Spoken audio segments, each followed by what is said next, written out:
The voice cut through the recruiting station like a blade through silence. What the hell is this?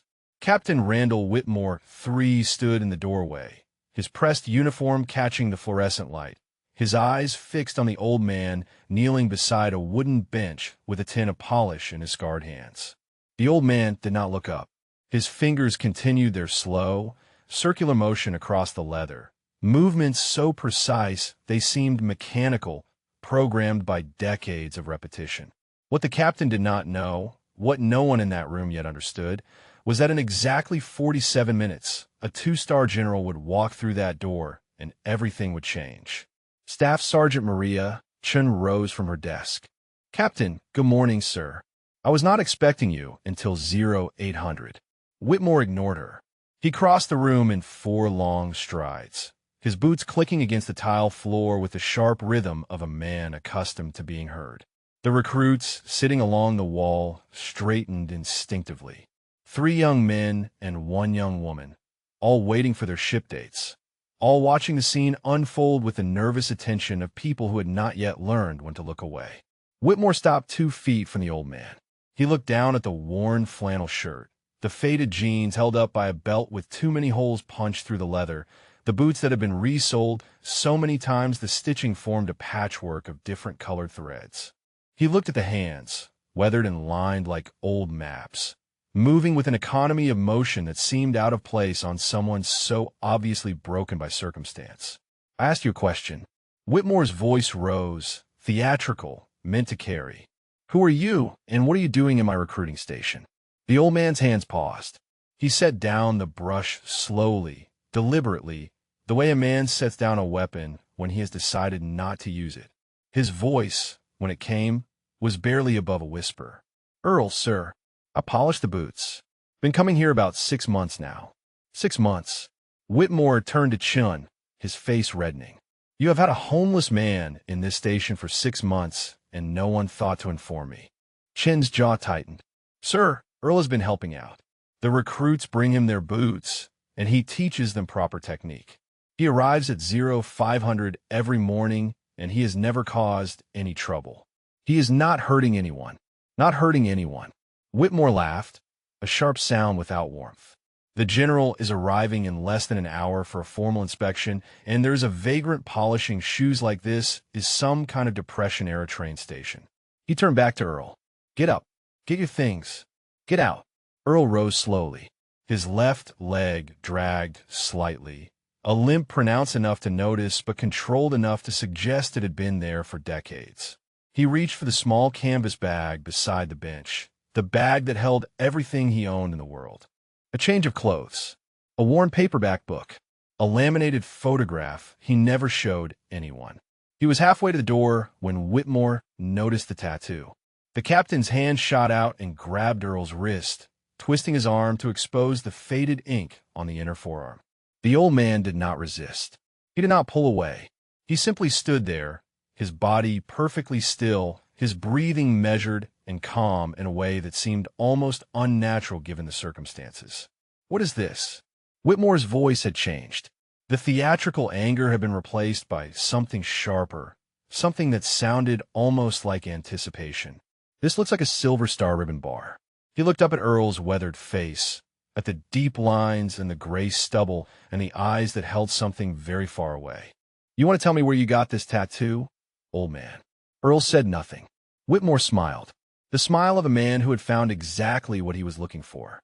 "I know what this is. Stolen valor. You bought some fake military ink to make yourself look like a hero. Is that it? Thought you could scam some sympathy, maybe some free meals, by pretending you served." The recruits shifted uncomfortably in their seats. Private First Class Jerome Whitaker, 18 years old, 3 weeks from shipping to boot camp, felt his stomach turn. He had spent the last month learning to polish boots from the old man, had watched those scarred hands move with a precision that reminded him of the surgeons on television, had noticed the way Earl stood when addressed, spine straight, shoulders back, the posture of someone who had spent years having posture drilled into his bones. This is a federal offense. Whitmore was speaking to the room now, playing to his audience. Impersonating a veteran is a crime. I have seen 100 men like this, drifters and grifters who think they can wear the symbols of real heroes without earning them. He released Earl's wrist with a shove. The old man stumbled slightly, caught himself, said nothing. His eyes found a fixed point on the far wall and stayed there. Chun stepped forward. "Captain, with respect, maybe we should verify before we make accusations. I have seen things in his bearing that suggest real service. The way he moves, the way he speaks." She hesitated. The coordinates tattooed on his other wrist. Coordinates. Whitmore grabbed Earl's other arm, rougher this time. He stared at the faded numbers inked into the weathered skin. 16.6667 degrees north. 106.7500 degrees east. He laughed again. "Let me guess. Some famous battle site you looked up online. Some location that makes you sound impressive to people who do not know any better." Earl's jaw tightened almost imperceptibly. His hands, hanging at his sides, did not shake. But something in his posture shifted. Something that Staff Sergeant Chun noticed. Something that made her suddenly very certain that Captain Whitmore had just made a terrible mistake. The old man's voice came out quiet, steady, edged with something that had not been there before. "Those coordinates are Khe Sanh, sir. January 1968. I was there for 77 days. Whitmore's smile widened. "Of course you were. And I suppose next you will tell me you won that Silver Star single-handedly fighting off the entire North Vietnamese army." Earl looked at him for the first time, looked directly into his eyes. When he spoke, his voice carried the weight of 56 years of silence finally breaking. "No, sir, I will not tell you anything, because men like you never believe men like me. And I stopped trying to make them believe a long time ago."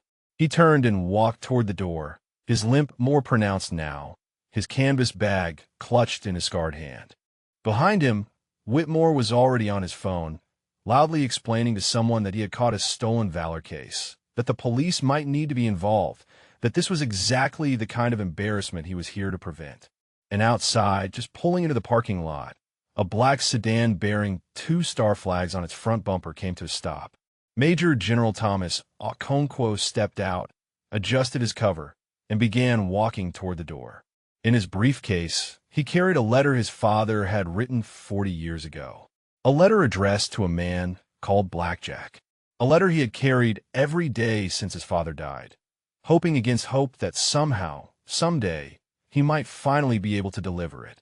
Earl stopped walking 3 feet from the door. His hand rested on the handle, but did not turn it. Behind him, Whitmore's voice continued its assault, each word landing like shrapnel against the silence.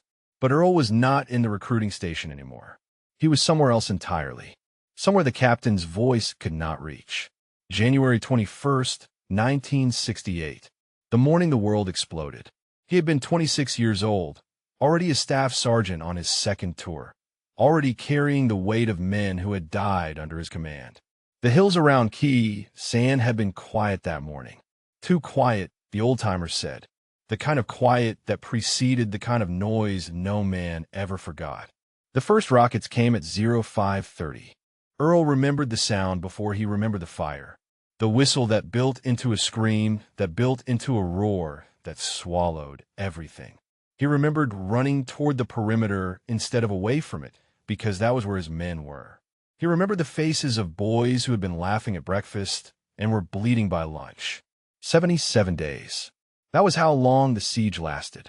77 days of rockets and mortars and ground assaults that came in waves like ocean tides, trying to drown them all.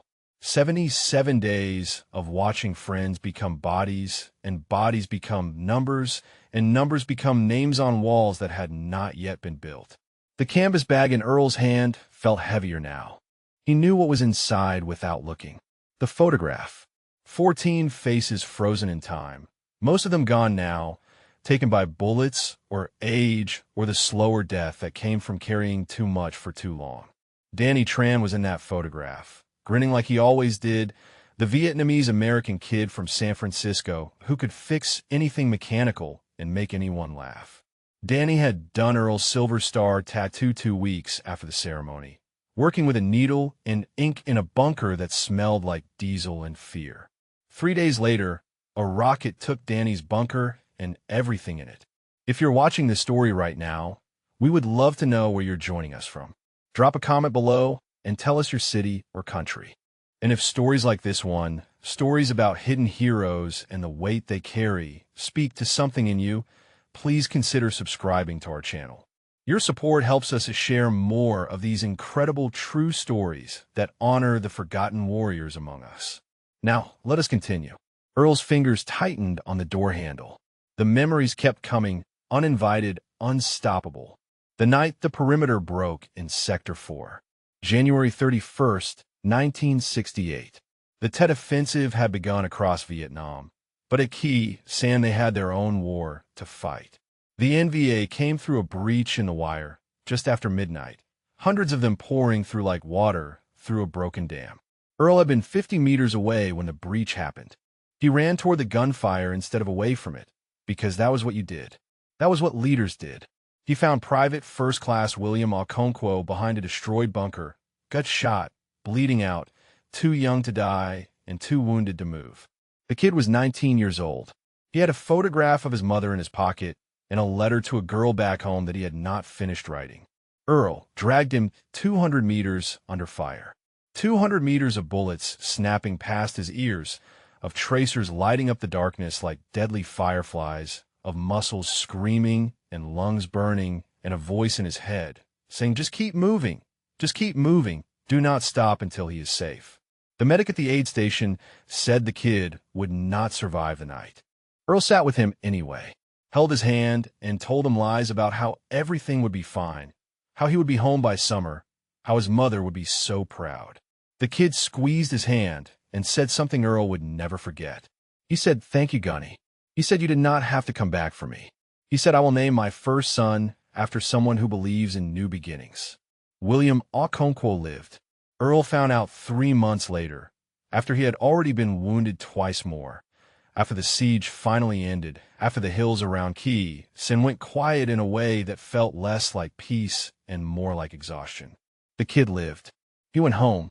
He had a life. Earl spent the next 50 years wondering if that life had been worth the ones he could not save. The recruiting station door felt cold under his palm. Behind him, Whitmore was still talking, still performing, still utterly certain that he had caught a fraud. Earl could hear Chun trying to intervene, could hear the uncomfortable silence of the recruits, could feel the weight of their eyes on his back. He thought about Margaret, his wife, his anchor, the woman who had found him in a VA hospital in 1974 and refused to let him disappear into the darkness that had been swallowing him since he came home. She never asked about the war. She asked about the book he was reading, Hemingway, The Old Man and the Sea. She said she liked stories about men who refused to give up. She gave him a new copy for Christmas that year. He still carried it in his bag, held together with tape and faith and 43 years of love that had ended 3 years ago in a hospital room that smelled like antiseptic and goodbye. The cancer came fast, 6 months from diagnosis to funeral. He held her hand at the end, the same way he had held William Okonkwo's hand in that aid station, telling lies about how everything would be fine. But Margaret did not believe in lies. She looked at him with those eyes that had always seen straight through to the broken parts of him, and she said, "Earl Nathaniel Ruffin, you listen to me. You still have things to do. Do not you dare give up." He gave up anyway. Not all at once, but slowly, the way a man drowns when he stops swimming. The house became a tomb. The VA appointments became reminders of all the men who never got appointments at all. The neighbors brought casseroles and condolences, and he could not eat either one. One morning he woke up and walked out the front door with nothing but her ring around his neck and the book in his pocket. He did not know where he was going. He just knew he could not stay in a house that still smelled like her perfume and sounded like her laughter and felt like everything he had lost. 3 years. That was how long he had been walking. 3 years of shelters and underpasses and kind strangers who gave him coffee and cruel ones who looked through him like he was made of glass. 3 years of surviving when he no longer wanted to, of waking up each morning and saying the same words to the ghost of his wife. "Still standing, Mags. Still standing." He found a recruiting station 6 months ago. Found something familiar in the rhythm of boots on tile and voices calling cadence, and young faces full of the same terrified hope he had seen in Vietnam. Staff Sergeant Shun let him stay. Let him polish boots and drink coffee and pretend, for a few hours each day, that he was still part of something larger than his own grief. Now Whitmore wanted to take that away too. Earl's hand turned the door handle. The morning light spilled through the crack, bright and indifferent. He could leave. He could walk away like he had walked away from everything else. He could disappear into the city and find another doorway to sleep in and let Captain Randall Whitmore III have his victory. But somewhere behind him, a young recruit named Jerome Whitaker was watching.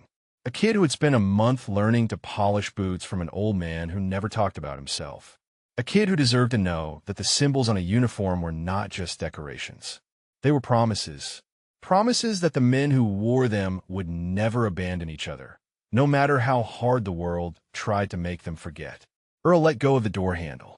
He turned around slowly, his left leg dragging, his scarred hands hanging at his sides. He looked at Whitmore, still on his phone, still performing his outrage for an audience that did not understand what they were witnessing. And for the first time in 3 years, Earl Nathaniel Ruffin decided he was done running. Whitmore ended his phone call with a satisfied snap.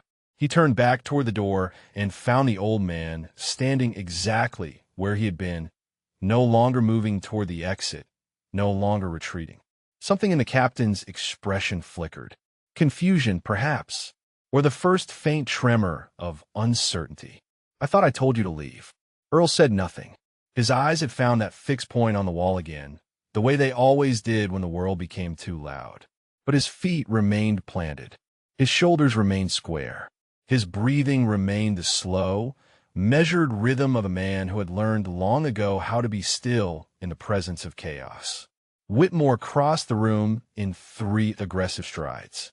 He positioned himself directly in front of Earl, close enough that the old man could smell the coffee on his breath, the cologne that probably cost more than everything in the canvas bag. The captain was taller by 4 inches, younger by 40 years, louder by a lifetime of never being told no. "Are you deaf or just stupid? I gave you an order. This is a United States Marine Corps facility and you are trespassing." He turned to address the room, his voice rising to performance volume. "Let this be a lesson to all of you. This is what stolen valor looks like. This is what happens when men who never served try to claim the sacrifices of those who did." Staff Sergeant Chin stepped out from behind her desk. Her hands were steady, but her voice carried an edge that had not been there before. "Captain, I need to formally object to this treatment. We have no proof that this man is not a veteran. His bearing, his responses, the way he carries himself. These are not things you can fake." Whitmore spun toward her. "Are you questioning my judgment, Staff Sergeant? I'm suggesting we verify before we humiliate, sir." The captain's face reddened. He took a step toward Chun, using his height to loom over her the way he had loomed over Earl. "You have been letting this vagrant operate out of my recruiting station for 6 months. You have compromised the professional image of this command.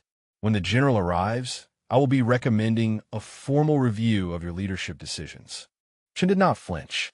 She held his gaze with the calm intensity of someone who had faced far worse than an angry captain in a climate-controlled office. "With respect, sir, I stand by my decisions. And I stand by my assessment of this man." The recruits watched in rigid silence. Private First Class Jerome Whitaker felt his heart pounding against his ribs. He had never seen anything like this. Had never witnessed someone being torn down so publicly, so viciously, for no reason other than looking like someone who did not belong. His eyes moved from Whitmore to Earl and back again, trying to understand, try to reconcile the cruelty he was witnessing with the uniform the captain wore. Earl remained motionless. His face betrayed nothing. But somewhere beneath the weathered skin and the gray stubble, something was shifting. Something that had been dormant for a very long time was beginning to wake. Whitmore turned back to his target. He reached out and grabbed Earl's arm again, yanking up the sleeve to expose the tattoos beneath. The Silver Star ribbon bar, the coordinates, and something else the captain had not noticed before. Letters, initials, DT inked in small, careful script beneath the coordinates. What is this? Whitmore's finger jabbed at the initials. More fake commemorations. Let me guess, some made-up buddy who died in some made-up battle. Earl's jaw tightened. A muscle in his cheek twitched. His hands, still hanging at his sides, curled slowly into fists. Danny Tran. The name came out quiet, almost a whisper. Corporal, United States Marine Corps. San Francisco, California. He did my ink 2 weeks after Key San. Rocket took his bunker 3 days later. I was 50 meters away when it hit. Close enough to hear him screaming. Too far away to help. Whitmore laughed. The sound was sharp and ugly in the fluorescent-lit silence. Beautiful story. Very touching. I'm sure you practiced it in front of a mirror. He released Earl's arm with another shove. But here's the thing about liars. They always have an answer for everything.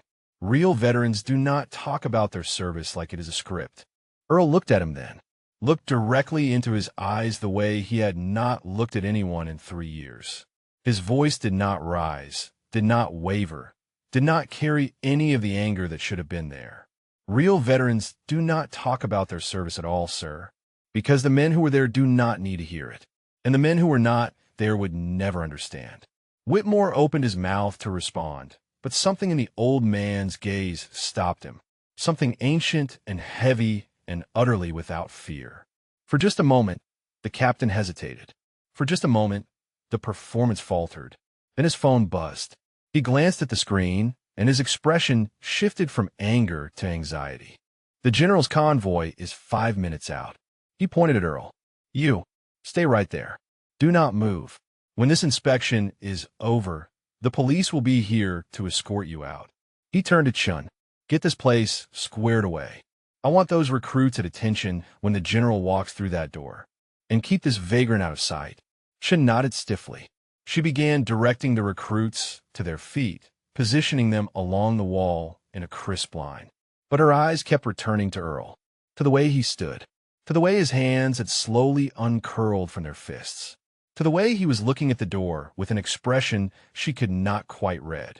Whitaker took his place in line with the other recruits. His new boots, the ones Earl had polished that morning, gleamed under the fluorescent lights. He thought about all the mornings he had spent watching those scarred hands work the leather. The precision, the patience, the way Earl handled each boot like it mattered, like the simple act of making something shine was a form of prayer. He thought about the stories his grandfather used to tell about Vietnam, about the men who came home different than they left, about the weight they carried that no one could see. He looked at Earl standing alone by the door, a canvas bag in his hand and 56 years of silence in his eyes, and he knew with absolute certainty that Captain Whitmore was wrong. Outside, the black sedan with the 2 star flags pulled to a stop. The driver stepped out and opened the rear door.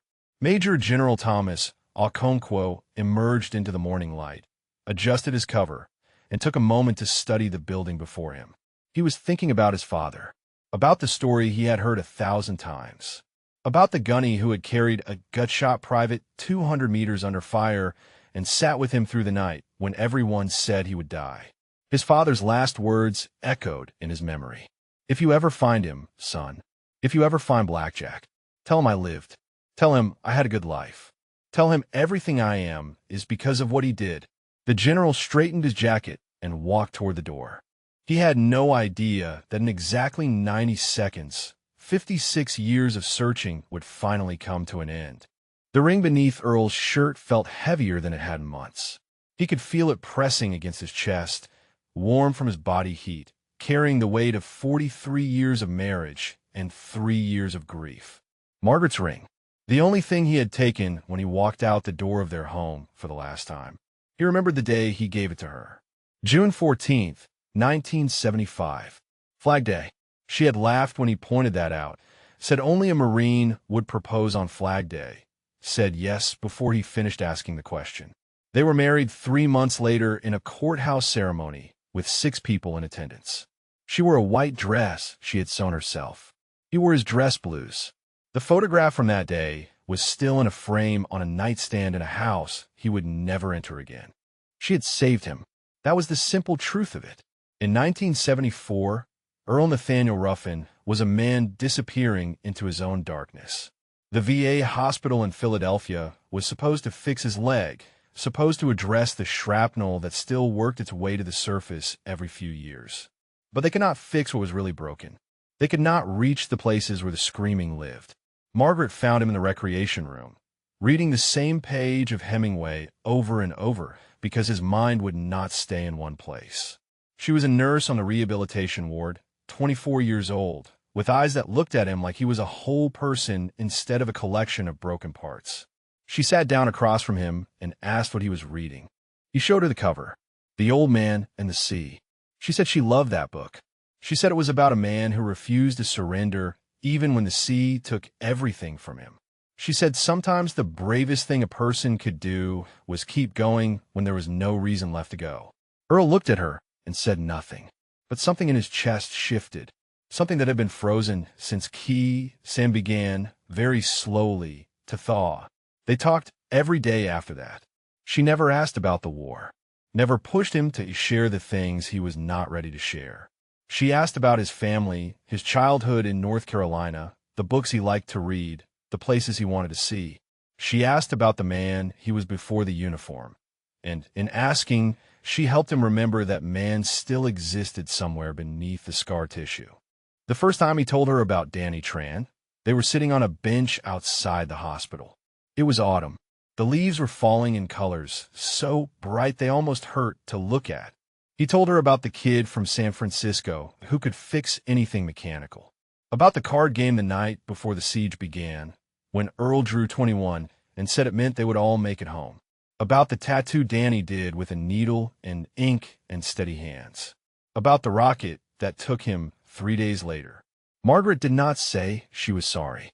She did not offer platitudes or prayers.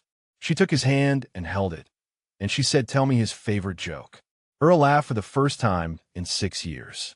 He told her Danny's favorite joke, something stupid about a Marine and a sailor walking into a bar, and Margaret laughed too, and for just a moment the weight lifted. She gave him the book for Christmas that year, a new copy of The Old Man and the Sea, inscribed on the inside cover in her careful handwriting. For Earl, who keeps going. Love, Margaret. He carried that book through the next 43 years. Through their wedding and their small apartment in Philadelphia and the house they eventually bought in Virginia.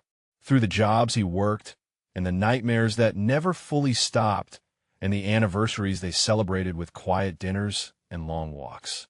Through the diagnosis that came too fast and the treatments that did not work and the 6 months that felt like 6 minutes. She died on a Tuesday. He held her hand and watched the monitors go flat and felt something inside him break that had survived everything Sam could throw at it. The nurses came in and did what nurses do. The chaplain came and said words that meant nothing. Someone handed him paperwork, and someone else handed him her personal effects, and somewhere in the blur of it all he walked out of the hospital with her ring in his pocket and no idea where to go. The house was impossible. Every room held her ghost.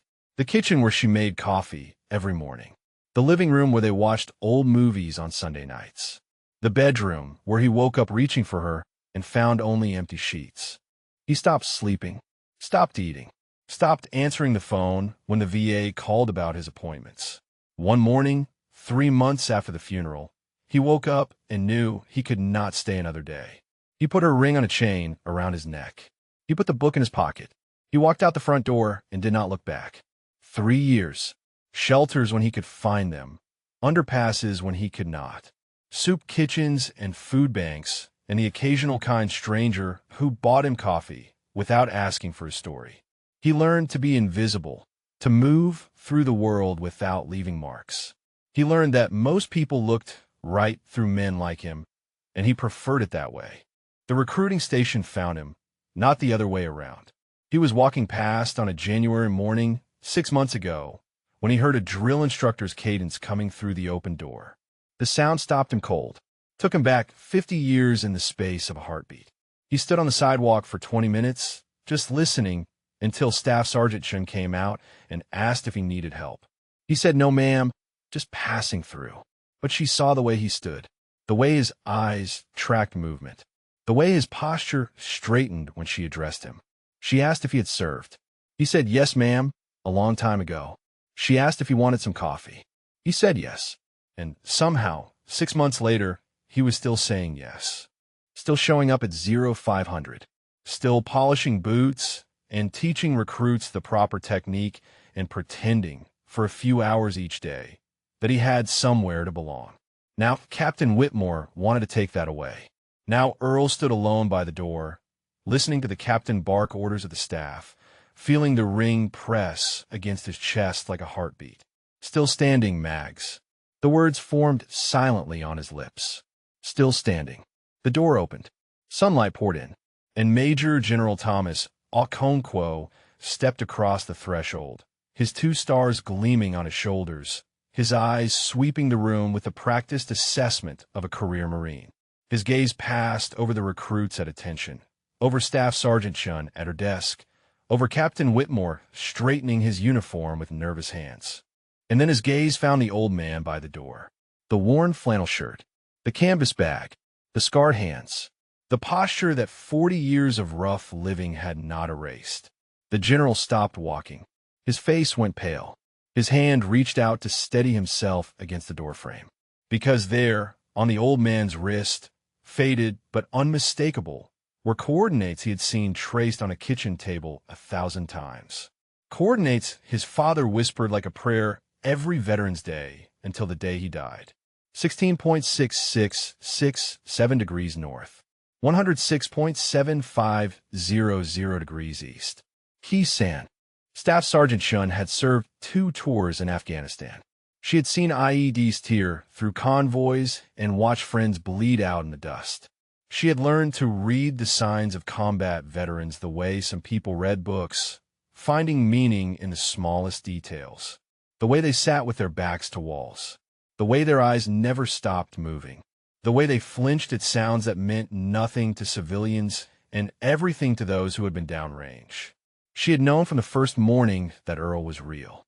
It was not the tattoos, though those told their own story. It was not the limp or the scars or the precise way he handled a polishing brush. It was something deeper, something in the way he carried silence like other men carried weapons. Something in the way he looked at the young recruits with an expression that mixed pride and grief in equal measure. She had tried to help him. Quietly, carefully, the way you approach a wounded animal that might bolt at any sudden movement. She mentioned the VA once. He shook his head and changed the subject. She mentioned a program for homeless veterans, something run by other Marines who understood what it meant to come home and find that home no longer fit. He thanked her politely and said he was fine where he was. But she kept the information in her desk drawer. A business card for a woman named Captain Sarah Reeves, Navy veteran, who ran a reintegration program out of a converted warehouse across town. No bureaucracy, the card said. No paperwork. Just Marines helping Marines. Chun watched the general freeze in the doorway. She watched his face go pale. She watched his hand reach for the doorframe like a man suddenly unsure of his footing. And she knew, with the certainty of someone who had spent years reading the unspoken language of warriors, that something significant was happening. Captain Whitmore noticed none of this. He was already moving toward the general, his hand extended, his voice pitched to its most professional register. General Okonkwo, sir, welcome to the recruiting station. I apologize for any disruption you may have witnessed upon arrival. We have had a situation with an unauthorized civilian on the premises, but I assure you it is being handled. The general did not take his hand.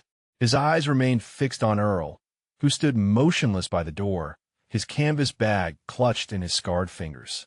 Whitmore's extended hand hung in the air for 3 uncomfortable seconds before he lowered it, confusion spreading across his features. Sir, Whitmore's voice lost some of its confidence. Is everything all right? General Okonkwo finally moved.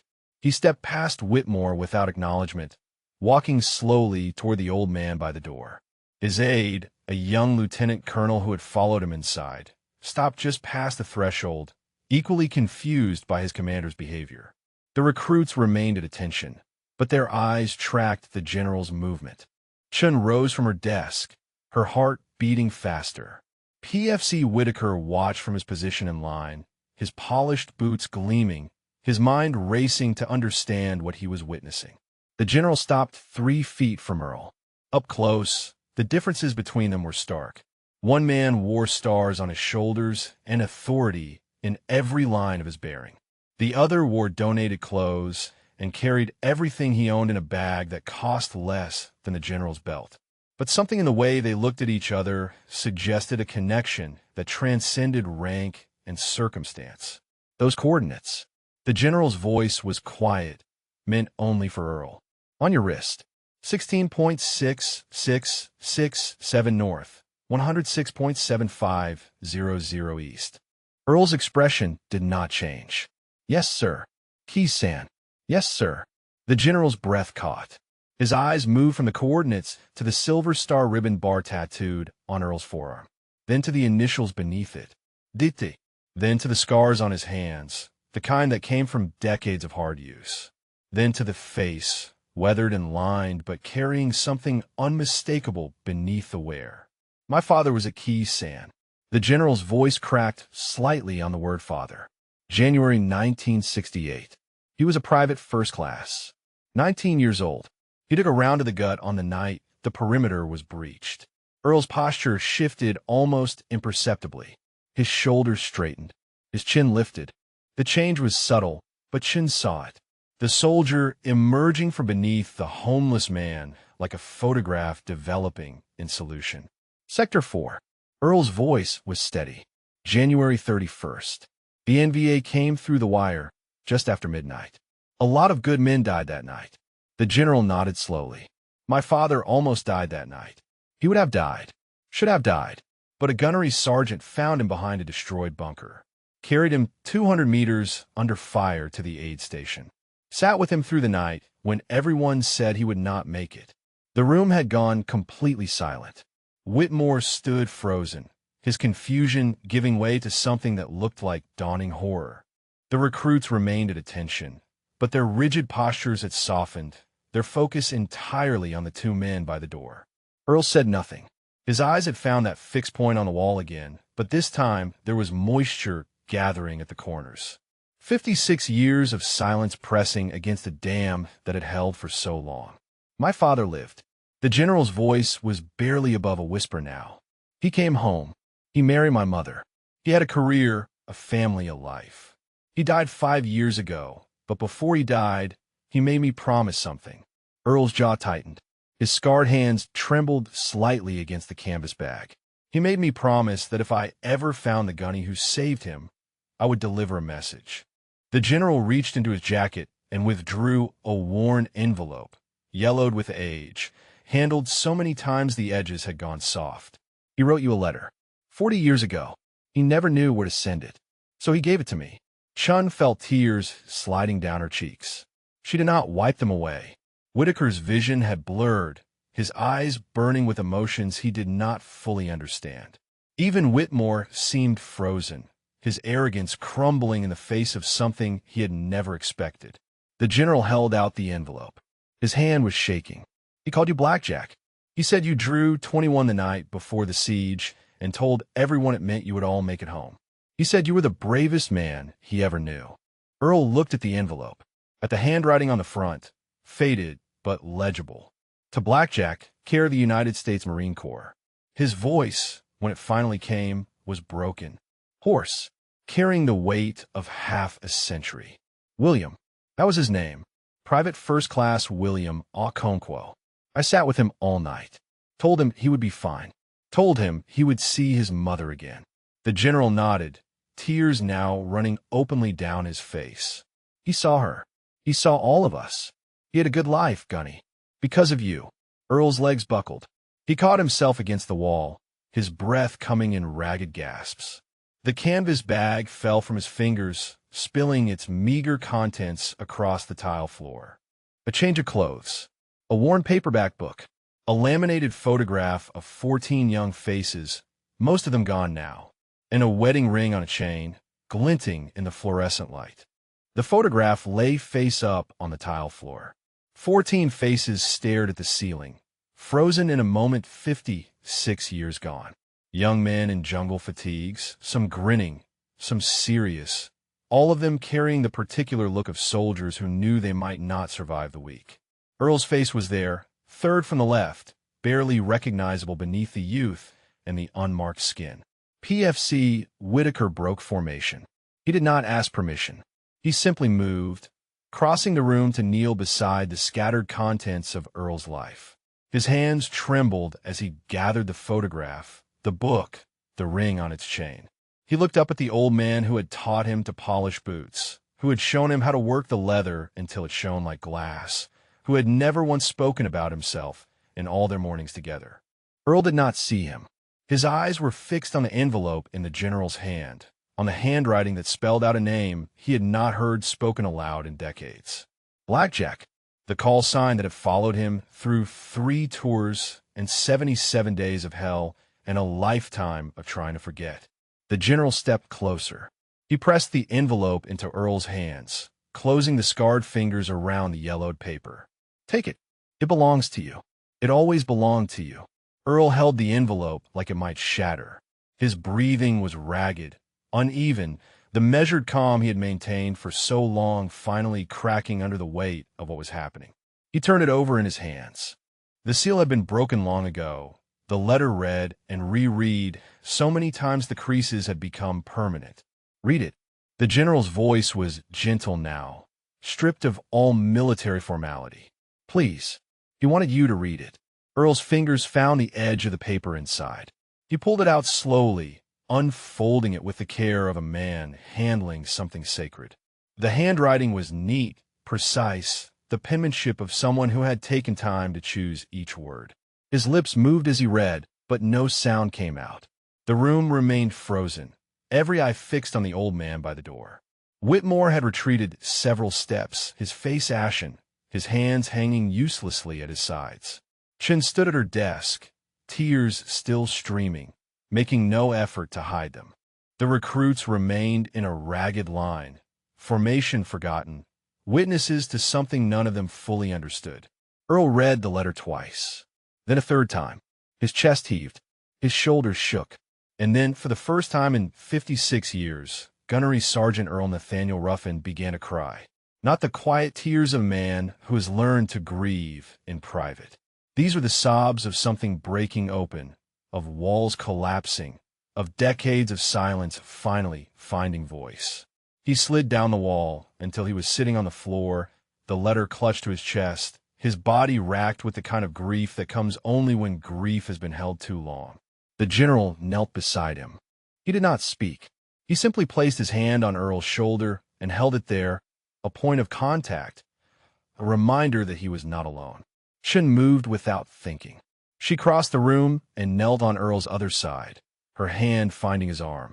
Whitaker remained where he was, the photograph and book and ring gathered carefully in his hands, tears running down his young face. For a long moment, no one moved. The fluorescent lights hummed overhead. The clock on the wall ticked through seconds that seemed to stretch into hours. And Earl cried, letting out 56 years of what he had carried alone. When he finally spoke, his voice was shattered. I thought he died. The words came in fragments, broken by sobs. They told me he would not make it. I sat with him all night, and then they sent me back to the line, and I never found out. He lived, Gunny. The general's voice was thick with emotion. He lived a good life, a full life, because of what you did. Earl shook his head. I did not do anything. I cannot leave him there. I cannot leave any of them. The general reached into his jacket again. This time he withdrew a small photograph, worn at the edges, clearly carried for years. He held it so Earl could see. A family portrait. A young black man in marine dress blues. A woman in a yellow dress. A small boy with serious eyes. That is my father. The general pointed to the man in uniform. That is my mother. And that is me. I was 4 years old when this was taken. He paused, his voice cracking. I exist because of you. My children exist because of you. Everything my father built, everything our family became, it all started with you carrying him 200 meters through hell. Earl stared at the photograph. His sobs had quieted, but the tears continued to fall. He reached out with one trembling finger and touched the image of William Okonkwo, young and whole and alive. He had a good smile. Earl's voice was barely a whisper. I remember, even when he was bleeding out, even when he thought he was dying, he smiled at me, said thank you, said he was sorry for being so much trouble. That sounds like him. The general laughed, a wet sound caught between joy and grief. He apologized for everything, even things that were not his fault. Earl looked up at the general, at the stars on his shoulders, at the face that carried echoes of a 19-year-old kid he had dragged through gunfire more than half a century ago. You look like him. The words came slowly, wonderingly. Around the eyes. Same eyes. Everyone says that. The general smiled through his tears. He would have been proud to see you again, Gunny. He talked about you until the day he died. Called you the bravest man he ever knew. Said you never hesitated. Said you came through the smoke like you did not even notice the bullets. Earl closed his eyes. The memory rose unbidden. The breach in the wire. The NBA pouring through. The screaming and the gunfire and the chaos of men dying in the dark. And William, gut shot, bleeding, trying to crawl toward the aid station with legs that would not work. I noticed the bullets. Earl's voice was distant, lost in the past. I just did not care. We were all dying anyway. I figured if I was going to die, I might as well die doing something that mattered. The general squeezed his shoulder. You did something that mattered. You saved my father. And 40 years later, he wrote you this letter because he never forgot. He never stopped being grateful. Earl opened his eyes. He looked at the letter in his hands, at the words written by a man who had carried the same memories, the same weight, the same silence. Two survivors, separated by circumstances, connected by a single night of hell. What does it say? Chen's voice was soft, hesitant. If you do not mind sharing. Earl looked at her, then at Whitaker, still kneeling with his belongings gathered carefully in his young hands. Then at the recruits, standing in their broken formation, watching with eyes that would never see the world quite the same way. He unfolded the letter again. His voice, when he began to read, was rough but steady. Dear Blackjack, I have started this letter 100 times and never known how to finish it. Earl's voice filled the silence of the recruiting station, carrying words written 40 years ago by a man who had never stopped remembering. Dear Blackjack, I have started this letter 100 times and never known how to finish it. How do you thank someone for your life? How do you put into words what it means to watch your children grow up, to hold your grandchildren, to grow old with the woman you love, knowing that none of it would exist without a single act of courage on a single night in a place most people have never heard of? Earl paused. His hands trembled against the paper. The room remained utterly still, every person frozen in place, afraid that any movement might shatter the moment. I remember everything about that night. I remember the sound of the rockets. I remember the wire being breached. I remember the pain when the bullet hit and the certainty that I was going to die in that mud, alone, 20 years old, with a letter to my girl still unfinished in my pocket. I remember praying to God, not for salvation, but for it to be quick. I did not want to suffer. Earl's voice cracked. He swallowed hard and continued. And then you came. I do not know how you found me. I do not know how you reached me through all that fire. But suddenly you were there, and you were lifting me, and you were telling me to hold on, to keep breathing, to stay with you. I remember your voice more than anything else. Calm, steady, like the bullets flying past our heads were nothing more than rain. The general wiped his eyes with the back of his hand. Chen had stopped trying to hide her tears. Whitaker remained on his knees, Earl's belongings cradled in his arms like sacred objects. 200 meters. That is what they told me later. 200 meters through open ground, under fire, with a wounded man on your back. They said it was impossible. They said no one should have survived it. But you did. And because you did, I did too. Earl looked up from the letter. His eyes found the general's face, searching for the young private he had carried through hell. Finding him there, in the shape of the jaw, in the depth of the gaze. You sat with me all night. The doctors said I would not make it to morning. They had too many wounded, too few supplies, too little hope. But you stayed. You held my hand, and you talked to me about home, about fishing with your grandfather, about a girl named Margaret you hope to marry someday. You kept me anchored to the world when everything in me wanted to let go. Earl's breath caught. Margaret. He had talked about Margaret that night, had spoken her name to a dying boy to keep him alive, never knowing that 3 years later she would save him the same way. I made it to morning, and the morning after that, and somehow, against every odd, I made it home. I married my girl. I had a son. I named him Thomas, after Thomas Jefferson, because I believe in new beginnings and second chances. And every single day of my life since that night in Key Sand, I have thought about you. The letter continued, and Earl read on, his voice growing stronger as the words poured out. I tried to find you. For years, I searched. I wrote to the Marine Corps, to the VA, to anyone who might have records. But you had disappeared. Some of the men said you went back for another tour. Some said you got out and vanished into the world. No one knew where Blackjack went after the war ended. Earl remembered the silence he had wrapped around himself like armor.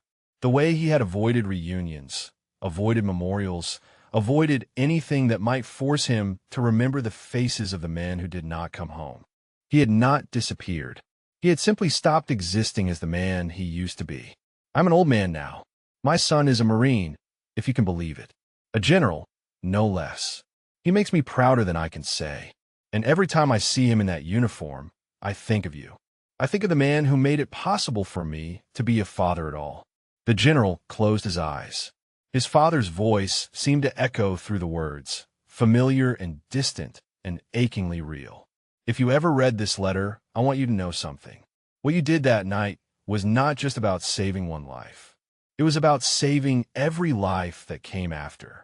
My children, my grandchildren, every person my son has led, every Marine he has trained, every life he has touched. It all flows from you, from that single decision to come back for me when everyone else was running the other way. Earl's hands had stopped trembling. The tears still fell, but something else had taken hold, something that felt almost like peace. I do not know if you're still alive. I do not know if these words will ever reach you, but I need to say them anyway, even if I am just saying them to the wind. Earl took a breath. The final words of the letter hung before him, waiting to be spoken aloud for the first time. Thank you, Blackjack. Thank you for carrying me. Thank you for staying. Thank you for giving me a life I never expected to have. I hope wherever you are, you found peace. I hope you found love. I hope you know that you mattered, that what you did mattered, that I have carried you with me every single day, the same way you carried me through that field. Earl's voice dropped to a whisper for the final line. Your brother always, William Okonkwo. Private First Class, United States Marine Corps. Key Sand, 1968. The letter fell to Earl's lap. His head bowed. The weight of 56 years of silence, of running, of believing that what he had done did not matter, broke apart like ice in spring. He had carried William 200 meters through gunfire, and William had carried him back, across 40 years of separation, through words written on paper and held in the heart of a son who never stopped searching. The general reached out and took Earl's hand, the same hand that had gripped his father's on a blood-soaked night in Vietnam, the same hand that had carried the weight of men who could not walk on their own. He found you. The general's voice was barely audible. He never sent a letter, but he found you anyway. Through me. Earl looked at their joined hands, at the stars on the general's shoulders, at the face that carried his father's eyes. I never forgot him either. Earl's voice was raw, emptied of everything but truth. I never forgot any of them. I just did not know how to live with remembering. The general nodded slowly. His grip tightened on Earl's hand. Then, let us help you learn. The silence that followed the general's words was broken by the sound of boots on tile. Captain Whitmore had been standing frozen near the recruiter desks, his face a mask of dawning horror. Now he moved, not toward the door, not toward escape, but toward the man he had spent the last hour humiliating. His legs seemed uncertain beneath him. The arrogance that had carried him through life, the family name that had opened every door, the certainty that he could judge a man by his appearance, all of it had crumbled. He stopped 5 feet from where Earl sat on the floor, the general still holding his hand, Chun still kneeling at his side. Whitmore opened his mouth, closed it, opened it again. The words that came out were thin, stripped of all their former power. I did not know. The general looked up at him.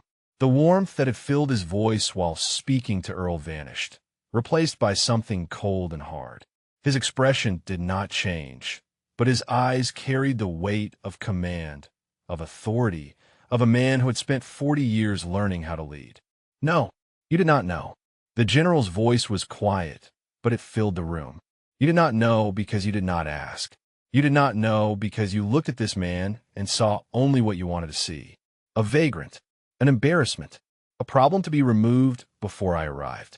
Whitmore's face went pale. Sir, I was trying to protect the image of the Corps. I was trying to ensure that your inspection went smoothly. I never intended to disrespect a genuine veteran. The general rose slowly to his feet. He was not a tall man, but in that moment he seemed to tower over the captain.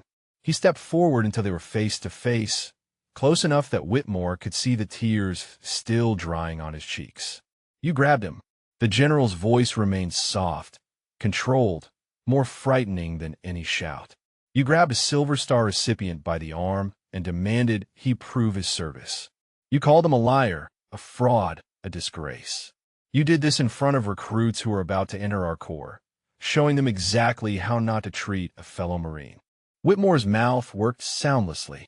His eyes darted around the room, finding no allies, no escape. The recruits watched him with expressions ranging from confusion to contempt. Chin's jaw was set in a hard line.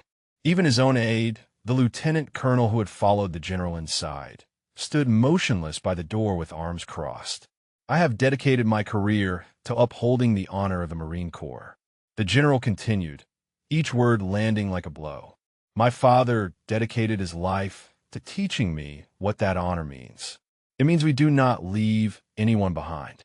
It means we do not judge our brothers by their circumstances. It means we recognize that the man sleeping under a bridge might have medals in a box somewhere, might have stories that would make us weep, might have given more for this country than we will ever understand. Whitmore's eyes dropped to the floor. His shoulders sagged. For the first time since he had walked into the recruiting station that morning, he looked like what he truly was. A man who had been given everything and earned nothing. A man who had confused position with character, name with worth. This man, the general gestured toward Earl, who remained seated on the floor, the letters still clutched in his hands. This man held a position for 9 hours against an enemy assault. He carried my father 200 meters under fire. He has a Silver Star, a Bronze Star with V device, 2 Purple Hearts, and a Navy Commendation with V device. He served 3 tours in Vietnam. He watched friends die in his arms. And you called him a fraud because his clothes were not clean enough for your inspection. Whitmore flinched at each decoration listed. His hands had begun to shake. The career he had built on connections and appearances was dissolving before his eyes, and there was nothing he could do to stop it. I want your resignation on my desk by end of business today. The general's voice held no anger, only finality. You are relieved of all duties effective immediately. You will not speak to the press. You will not contact this office. You will spend the rest of your career, however long it lasts, remembering this moment. Sir, Whitmore's voice cracked. Please, my grandfather served. My family has a legacy with the Corps. I made a mistake. I acknowledge that, but surely there is another way to handle this. The general studied him for a long moment. When he spoke, his voice had softened, but only slightly. Your grandfather earned his reputation through action, through sacrifice, through the kind of service that men like Earl represent. You have spent your career riding the wake of that reputation without ever building your own. He paused. This is not punishment, Captain. This is consequence. There is a difference. Whitmore stood frozen. Then, slowly he nodded. His hand came up in a salute that trembled at the edges. Yes, sir. He turned and walked toward the door. His footsteps echoed in the silent room. He paused at the threshold, his back to the gathered witnesses of his disgrace. For a moment, it seemed he might say something else, might offer one final defense, one last attempt to salvage what remained of his dignity. Instead, he walked out into the morning light and disappeared. The door closed behind him with a soft click. The room released a collective breath. Chun wiped her eyes and rose to her feet. The recruits shifted in their broken formation, uncertain what to do, how to stand, where to look. Earl remained on the floor. The letter lay in his lap. The general's words echoed in his ears, the recitation of decorations he had not thought about in decades. Silver star, bronze star, purple hearts, just metal and ribbon, he had always thought. Just symbols of knights he would rather forget. But they were not just symbols. They were proof. Proof that he had been there. Proof that he had done what the letter said he did. Proof that 56 years of silence had not erased the truth of who he was. The general turned back to him. He extended his hand, not in salute, but in offer, to help Earl to his feet, to help him stand when standing felt impossible. Earl looked at the hand, scar palm meeting unmarked palm, the weight of history passing between them. He reached up and took it. Earl rose slowly, his left leg protesting the way it always did after too long on the ground. The general's grip was firm, steady, the grip of a man accustomed to lifting others. When Earl was fully upright, he found himself standing at something close to attention. Muscle memory. 50 years gone, and his body still remembered what his mind had tried to forget. The general did not release his hand immediately. He held it for a moment longer, studying Earl's face with an expression that mixed reverence with sorrow. "My father described you exactly as you are." The general's voice was quiet, meant only for Earl. He said you had the calmest eyes he had ever seen in combat. He said you looked at chaos the way other men looked at weather. Just something to move through. Earl shook his head slowly. "I was terrified every second, sir. I just learned to keep it inside. That is what courage is, Gunny." The general finally released his hand. Not the absence of fear, the decision to act anyway. Chun approached, holding Earl's canvas bag. Whitaker had gathered everything carefully, returning each item to its place with the reverence of a man handling relics. The photograph, the book, the ring on its chain, all of it back where it belonged, carried by a man who had carried so much more. She held the bag out to Earl. He took it with hands that had stopped trembling. The weight of it felt different now, lighter somehow, as if the contents had changed when the truth came out. The recruits remained in their ragged formation along the wall. They had witnessed something none of them fully understood, something their training had not prepared them for. They had seen a homeless man transformed into a legend. They had seen a captain destroyed by his own arrogance. They had seen a general weep openly, without shame. Whitaker stepped forward. He was still holding one item that had not made it back into the bag. The worn paperback copy of The Old Man and the Sea, its cover soft with age, its spine cracked from decades of reading. "Sir," his voice was uncertain, young, carrying the tremor of someone speaking to a figure who had suddenly become larger than life. This fell open when it hit the floor. I saw the inscription inside. Earl looked at the book, at the familiar cover, at the young man holding it with such care. "My wife gave me that." The words came easier now, as if the dam that had broken in his chest had released not just tears, but language. "Christmas 1974, right after we met." Whitaker nodded. He opened the cover carefully, revealing the inscription in faded ink. "For Earl, who keeps going. Love, Margaret." She sounded like she was a wise woman. The general had moved closer, reading the inscription over Whitaker's shoulder. She was everything. Earl's voice carried the weight of 43 years of love and 3 years of loss. "She found me when I was broken, and she put me back together. Took her 30 years, but she did it." He took the book from Whitaker's hands, held it against his chest the way he had held it on 1,000 nights when sleep would not come and the memories would not stop. "She died 3 years ago. Cancer. 6 months from diagnosis to funeral." He paused, the words catching in his throat. "After she was gone, I did not see the point anymore. She was my reason for getting up in the morning, my reason for staying in one place, my reason for being a person instead of just a ghost." Chun wiped her eyes again. The recruits had gone still, their young faces reflecting the gravity of what they were hearing. "I walked out of our house, and I did not look back." Earl continued, his voice steadying. "I thought if I kept moving, maybe the grief would not catch up. Maybe I could outrun the memories. But you cannot outrun yourself.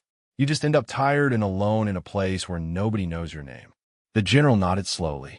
He understood, not from experience, but from years of watching men and women struggle with the invisible wounds that combat leaves behind. The wounds that do not show on x-rays.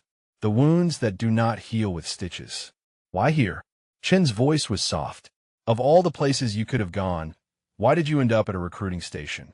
Earl looked around the room, at the posters on the walls, at the flags hanging limp, at the young faces watching him with something that looked almost like hope. I heard the cadence. He said it simply, without drama. I was walking past 6 months ago, and I heard a drill instructor calling cadence through the open door. And for just a second, I was 20 years old again. I was strong and stupid and certain I was going to change the world. He smiled, the first real smile any of them had seen on his weathered face. I stood on the sidewalk for 20 minutes, just listening. Staff Sergeant Chen came out and asked if I needed help. I said, "No, ma'am, just passing through." But she saw something in me that I thought was gone. She invited me in for coffee, and I have been coming back ever since. Chun felt her chest tighten. 6 months of quiet mornings. 6 months of watching this man teach recruits to polish boots, never knowing what he carried, never knowing who he really was. You gave me a reason to get up. Earl looked at her directly. You did not know it, but you gave me somewhere to be, something to do, a purpose, even if it was just making leather shine. The general placed his hand on Earl's shoulder. The gesture was paternal, protective, the touch of a son honoring the man who had saved his father. And now we're going to give you something more. His voice carried the weight of a promise. My father asked me to find you, to thank you. But thanking you is not enough. You save his life. Let's help save yours. Earl looked at him, at the stars on his shoulders, at the face that carried William's eyes. I do not know if I can be saved, sir.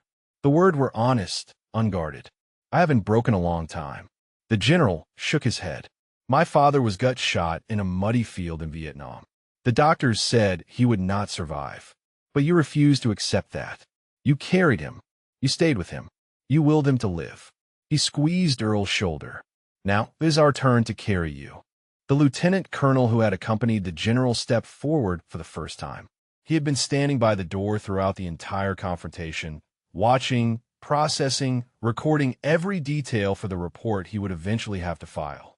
Now he approached with his phone in hand, his expression carefully neutral. Sir, he addressed the general quietly, the situation with Captain Whitmore is going to require documentation. And there is the matter of verifying the gunnery sergeant service record for the official report. The general nodded. He turned to Earl with an apologetic expression. Gunny, I know in my heart who you are. My father's letter tells me who you are. But the Marine Corps runs on paperwork. We need to confirm your service record officially. Earl's expression did not change. He had expected this, had spent 50 years avoiding exactly this moment, the moment when someone would dig into the files and find the man he used to be. I understand, sir. My DD-214 is long gone. Lost it somewhere between Philadelphia and here. But the records should still exist. The lieutenant colonel was already working his phone, contacting someone at Headquarters Marine Corps. The conversation was brief, professional, punctuated by long pauses as whoever was on the other end searched databases that stretched back more than half a century. The room waited. Chenette returned to her desk, but remained standing, her eyes fixed on Earl. The recruits had finally broken formation entirely, clustering in small groups, speaking in whispers. Whitaker stood apart from the others, still processing what he had witnessed, still holding the memory of 100 mornings learning to polish boots from a man whose hands had held rifles and brothers and the weight of impossible choices. The lieutenant colonel lowered his phone. His face had changed. The professional neutrality had cracked, replaced by something that looked almost like awe. Sir, his voice carried across the room, silencing the whispers. I have confirmation from Personnel Command. The general turned to face him fully. Go ahead. Gunnery Sergeant Earl Nathaniel Ruffin. The lieutenant colonel read from his phone, his voice taking on the formal cadence of an official record. Serial number 2174892. Enlisted August 1964, Camp Lejeune. 3 tours of duty, Republic of Vietnam. 1st Battalion, 26 Marines, Khe Sanh Combat Base, January through April 1968. Earl closed his eyes. The numbers and dates washed over him like water, familiar and foreign at the same time. He had not heard his serial number spoken aloud in decades. Decorations. The lieutenant colonel continued, his voice growing heavier with each word. Silver Star with Combat V for gallantry in action, Khe Sanh, January 1968. Bronze Star with Combat V for heroic achievement, Hue City, February 1968. Purple Heart, January 1968. Purple Heart, March 1968. Navy Commendation Medal with Combat V, Operation Pegasus, April 1968. The general listened with his head bowed. Each decoration was a chapter in a story of sacrifice, a record of moments when one man stood between chaos and the men who depended on him. The lieutenant colonel paused. There was more on his screen, and his expression suggested it was significant. "Sir, there is a note in the file. Flagged by the commandant's office in 1969. The general looked up. "What kind of note?" The lieutenant colonel swallowed. Gunnery Sergeant Ruffin was nominated for the Medal of Honor for his actions on January 31st, 1968. The nomination was downgraded to Silver Star due to insufficient surviving witnesses.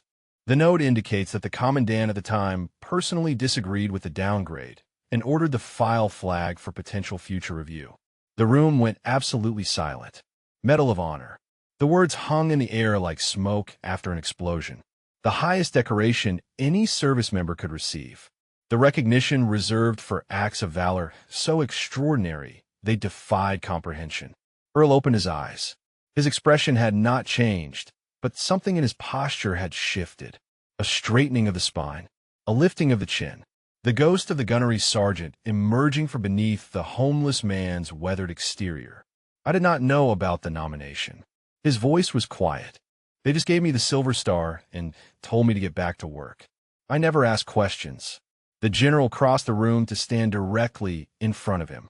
When he spoke, his voice carried the weight of 40 years of service, of every Marine he had ever led, of every sacrifice he had ever witnessed.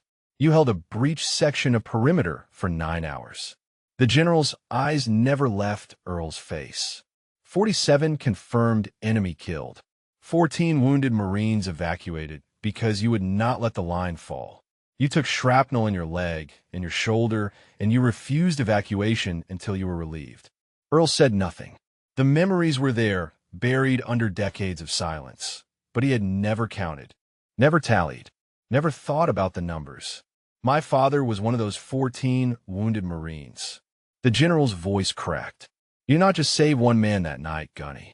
You saved every man in that sector. You saved every family that would come from those men. You saved generations that do not even know your name." Earl looked at the floor, at his worn boots, at the tile that had become as familiar as home over 6 months of morning visits. "I just did what anyone would have done, sir." "No." The general shook his head firmly. "Anyone would have fallen back. Anyone would have retreated to a more defensible position. You stayed. You held. You refused to let them through. That is not what anyone would have done. That is what a hero does." The word landed like a physical blow. Hero. Earl had never thought of himself that way. He thought of himself as a survivor, as a man who had done terrible things in terrible places and somehow kept breathing when better men did not. "I'm not a hero, sir." The words came out rough, almost angry. "The heroes are the ones who did not come home. Danny Tran was a hero. The 26 Marines we lost at Khe Sanh were heroes. I am just the one who lived." The general reached out and took Earl's hand again, not shaking it, just holding it. The connection of one Marine to another across 56 years of history. "Living is not a failure, Gunny. My father taught me that. He said surviving is not betraying the dead. It is honoring them. Every day you wake up, every breath you take, is proof that what they sacrificed mattered." Earl stared at their joined hands, at the contrast between them. One scarred and weathered by decades of hard living. One unmarked, carrying only the calluses of paperwork and handshakes. But for the first time in 3 years, he did not pull away. Chen reached in her desk drawer. Her fingers found the business card she had kept there for 6 months, waiting for the moment when Earl might be ready to accept it. She had offered twice before, both times met with a polite refusal and a change of subject. But something had shifted in the room. Something had cracked open that might finally let light inside. She crossed to where Earl stood with the general, the card held carefully in her hand. When she spoke, her voice was steady, professional, carrying none of the emotion that still burned behind her eyes. "Gunny, I want to tell you about someone. Her name is Sarah Reeves. Captain, United States Navy, retired. She runs a program for combat veterans. Not the VA, something different." Earl looked at the card, at the simple text printed on white paper. Reeves Reintegration Initiative. No bureaucracy. No paperwork. Just veterans helping veterans. "I have tried the VA, ma'am." The words were automatic. The refusal he had given 100 times to 100 well-meaning strangers. "It does not work for men like me. This is not the VA." Chun pressed the card into his hand. Sarah served 3 tours as a Navy nurse. She saw what happens to warriors when the war follows them home. She started this program 10 years ago because the system was failing too many of her brothers and sisters. The general nodded slowly. He had heard of the Reeves Initiative. It had a reputation in military circles as a place of last resort for veterans who had fallen through every other crack. A place where the most broken could find their way back. "She does not ask for your paperwork." Chun continued. "She does not make you fill out forms or wait in lines or prove you deserve help. She just offers a bed, a meal, and people who understand. People who have been where you have been." Earl turned the card over in his scarred fingers. The back was blank except for an address and a phone number. No eslogans, no promises, just a location and a way to reach it. What if I am too far gone? The question came out before he could stop it. The fear beneath the silence, finally spoken aloud. What if there is nothing left to save? The general answered before Chun could speak. My father asked himself the same question. After Khe Sanh, after the months in the hospital, after he came home to a country that did not want to hear about what he had done. He thought he was too broken to be fixed. Earl looked at him, waiting, but he was not. The general's voice softened. "He found my mother. He built a life. He had bad days, plenty of them. Days when the memories came back and nothing could make them stop. But he kept going. He kept trying. And when he died surrounded by family, in his own bed at peace." The words settled over Earl like a blanket. Peace.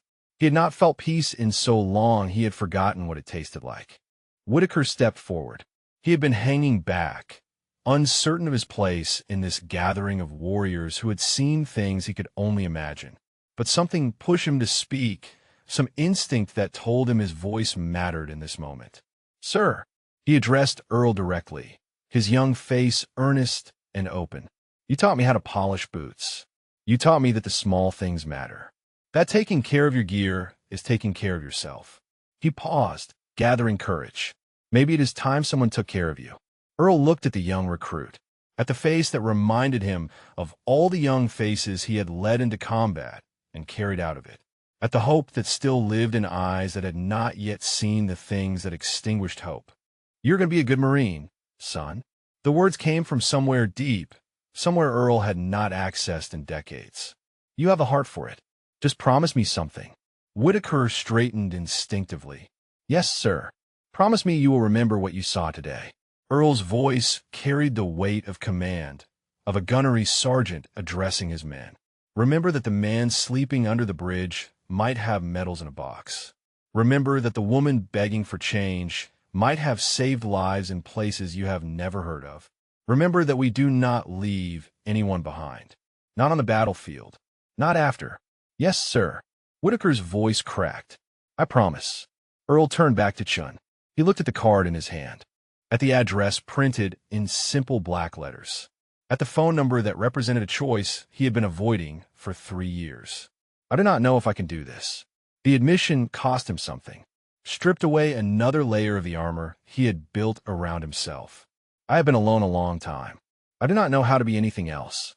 Chun placed her hand on his arm, the same arm Whitmore had grabbed in accusation, now touched in compassion. "You do not have to know how. That is what the program is for. Sarah has helped men who spent 20 years on the streets. Men who had given up on everything, including themselves. All you have to do is show up. The general reached into his jacket pocket. He withdrew a pen and a small notepad, scribbled something quickly, and tore off the page. This is my personal number.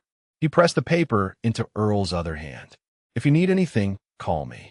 Day or night. You saved my father's life. That makes you family. And we take care of family. Earl stood in the middle of the recruiting station, a business card in one hand and a general's phone number in the other.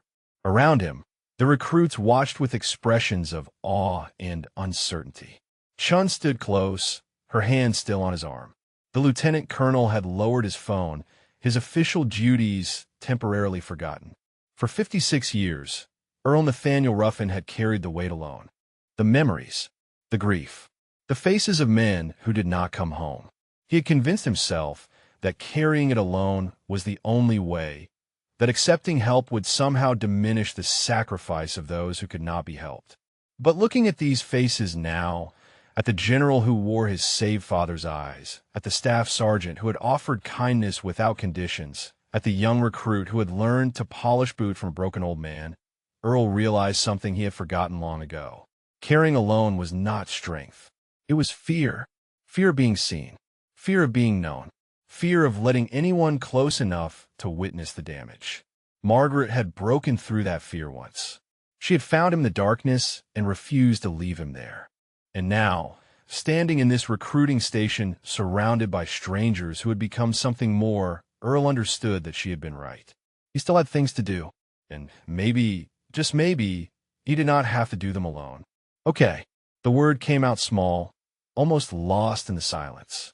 Okay, I will try. 6 months later, Earl walked through the doors of the recruiting station at 0500, same as always. But everything else had changed. His clothes fit properly now. Clean khakis, a pressed button-down shirt, boots that he had polished himself that morning with the same precision he had taught 100 recruits. His hair was trimmed short, military regulation, the way he had worn it for 20 years of service. The limp was still there, would always be there, but he walked with his shoulders back and his chin up. Staff Sergeant Chen looked up from her desk and smiled. The smile had become ritual, a greeting exchanged every morning for a year now. She no longer worried when she saw him. No longer wondered if today would be the day he disappeared back into the streets. Morning, Gunny. Morning, Staff Sergeant. He crossed to his usual spot by the window, where a small table had been set up with polish and brushes and rags. The station commander had made it official 3 months ago. Earl was now a civilian volunteer, teaching recruits the proper care of their equipment. No paperwork required, just a handshake and a promise to keep showing up. The first recruits began arriving at 0600. Fresh faces, nervous eyes, the particular blend of fear and excitement that marked young people about to begin the hardest journey of their lives. They lined up with their boots in hand, waiting for the old man by the window to teach them what he knew. Earl worked in silence at first, demonstrating the technique, guiding hands that had never held a polishing brush. But sometimes, when the morning was quiet and the mood was right, he told stories. Not about himself, about the men he had served with. About Danny Tran from San Francisco, who could fix anything mechanical. About William Okonkwo, who smiled even when he was dying. About the 26 Marines who did not come home from Kisan and the ones who did. The stories had started slowly, painfully, each word dragged from a place he had kept locked for decades. But Sarah Reeves had taught him that speaking was not betrayal, that remembering aloud was not weakness, that the dead deserved to be more than silent weight carried by the living. Sarah's program had given him a room of his own, a bed with clean sheets, meals shared with other veterans who understood without being told, group sessions where men and women spoke about things they had never spoken about before, finding in shared silence a kind of communion that civilians could never understand. He still had bad days. Days when the nightmares came and sleep became impossible. Days when the grief for Margaret rose up like a tide and threatened to pull him under. But now he had phone numbers to call, doors to knock on, people who would sit with him through the darkness until morning came. General Okonkwo visited once a month. They would sit in Sarah's common room and drink coffee and talk about William, about Key Sand, about the strange paths that had brought them together across 56 years. The general had become something like family. The son of the man Earl had saved, becoming a son in his own right. The Medal of Honor review had been reopened. The general had made calls, pulled files, found 2 surviving witnesses from that night in January 1968 who were willing to provide statements. Earl told him not to bother, that he did not need medals, that the ones he had were more than enough. But the general insisted. Not for Earl's sake, he said. For the sake of the men who did not come home. For the record. For history. The decision was still pending. Earl tried not to think about it. PFC Whitaker had completed boot camp and returned to the recruiting station for a visit. He was a different man now, harder and softer at the same time, carrying himself with the quiet confidence of someone who had survived something difficult. He brought his dress blues to be polished, and Earl obliged, working the leather to a shine that would pass any inspection. You kept your promise, Earl said as he worked. Sir, you remembered. Whitaker nodded slowly.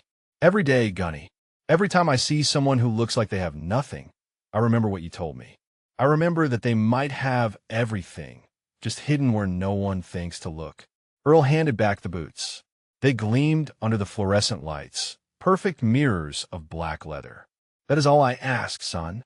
Just remember, the morning sun had risen fully now, streaming through the windows of the recruiting station, warming the space where Earl sat surrounded by young faces learning old skills. He thought about Margaret, about the inscription in the book that still lived in his pocket. For Earl, who keeps going? He was still going, still standing, still here when so many were not. If this story moved you, if it reminded you that heroes walk among us in the most unexpected forms, please consider subscribing to our channel. And tell us in the comments, who is the quiet hero in your life? Who is the person who carries their service silently, never asking for recognition, never seeking praise? Sometimes the greatest warriors are the ones who have already hung up their uniforms. Sometimes the strongest among us are the ones who look the most broken. Thank you for watching, and remember, we never leave anyone behind. Earl set down his polishing brush and looked out the window. The world moved past in its endless rush, people hurrying to jobs and appointments and lives that would never know what had happened in this recruiting station. They would never know about the letter, about the general, about the 56 years of silence finally broken. But Earl knew, and for the first time in longer than he could remember, knowing was enough. He reached into his pocket and touched the worn cover of the book Margaret had given him. He touched the ring that hung against his chest, warm from his body heat. He thought about William Okonkwo, 19 years old, smiling in the mud of Key Sand. He thought about Danny Tran, needle in hand, inking a silver star on his skin that would carry it for 60 years. He thought about all the men he had carried and all the men who were now carrying him. Still standing, Mags. The words formed silently on his lips, the prayer he spoke every morning and every night. Still standing. And outside, the sun continued to rise over a world that was learning, slowly, painfully, to take better care of its warriors. One story at a time, one memory at a time, one old man polishing boots at a time. Still here, still trying. And finally, after 56 years, no longer alone.